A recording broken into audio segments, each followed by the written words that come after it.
செய்தார். வல்லமை உடையவர், மகிமையானவைகளை. கைகளை உயர்த்தி இயேசுவே, இந்த தாயாருடைய அழுகையை பாருங்க, அழுகையை பாருங்க ஆண்டவரே. அந்த வீட்டுல வெளிச்சம் இருந்தும் அந்த வீடு இருளா கிடக்குதுப்பா.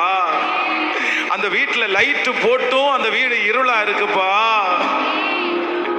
அந்த வீட்டுல வெள்ளை அடிச்சும் அந்த வீடு இருட்டா கிடக்குப்பா. அந்த வீட்டுல சமாதானமே இல்லை. அந்த வீடு நாலா பக்கமும் பிரிஞ்சு கிடக்குதுப்பா. சந்தோஷமே இல்லப்பா.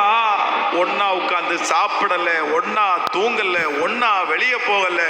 குடும்பங்கள்ல சந்தோஷம் எடுக்கப்பட்டிருக்குது. ஆனா இப்போ உங்க வார்த்தை எங்களுக்கு நேரா வருதில்ல. இந்த முழங்கால் வலிக்க வலிக்க வலிக்க உம்முடைய ஊழியக்காரனாகிய நான் இந்த செய்தி கொடுத்துட்டு இருக்கும் போதே இந்த காரியத்திற்காக ஜெபிக்கிறேன். இப்போ அந்த குடும்பத்துல ஒரு புது உறவு, ஒரு புது மகிமை, ஒரு புது தரிசனம், ஒரு புது ஊழியம், ஒரு புது வளர்ச்சி, இதுவரையிலும் அவர்கள் நினைக்காதது, எதிர்பாராதது. ஓ ஹல்லேலூயா! அந்த குடும்பத்துல ஒரு புதிய சந்தோஷம் இப்பொழுது உண்டாவ